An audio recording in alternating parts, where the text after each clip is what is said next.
how do you explain that to your clients? To how do you, let's say, especially on life cycle? Okay, imagine you already you build a portfolio. It's going well. It's going bad. How do you? Well, especially when it's going bad, right? That's when you need to explain, because when it's going well, no one asks questions.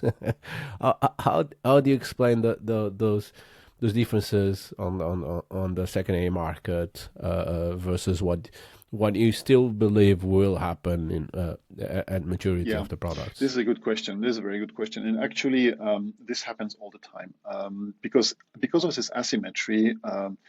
The structured products mark to market do not follow the final payoff, and the final payoff is sometimes a bit difficult to understand in the first place. Let me give you an example. We often issue a product which is called a shark note.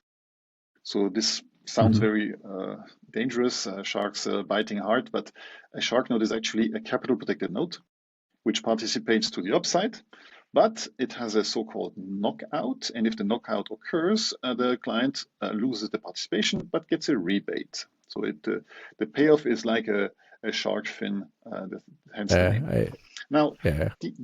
you know them. I know them, and I have a love and hate relationship by shark fins, Yeah, yeah, like because most people. they're a very good idea, but then in reality, most of the times you get the rebate. So it depends Yeah, how you structure. So I'm how you interested in structure. listening to you. Yeah. So basically, these structured products, we can make the example on gold. It's a very actual example. Gold has been skyrocketing, and we issued a lot of structured products of shark notes on gold.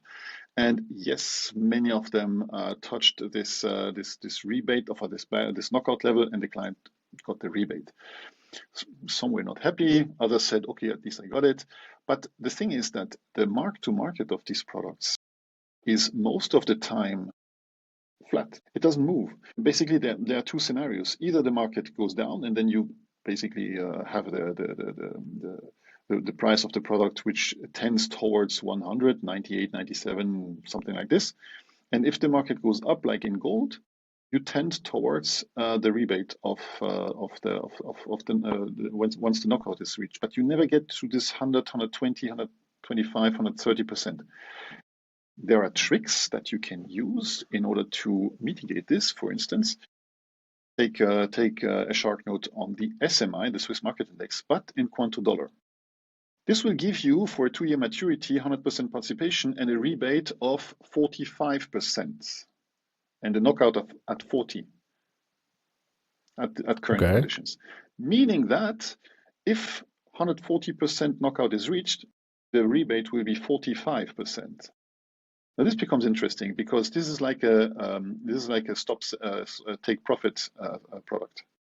You don't Yeah. have a downside because if the SMI drops, you will not lose your money. The opportunity cost will just be the coupon that you might have received on a bond.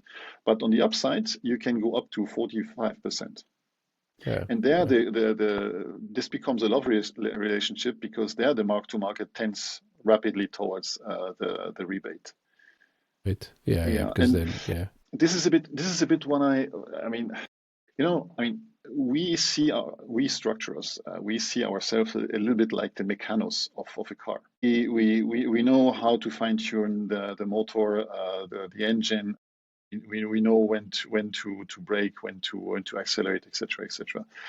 Maybe most relationship managers and also some investors have a driving license and they know how to drive a car, but few of them would know how to build the engine or fine tune it. And this is where we come into consideration.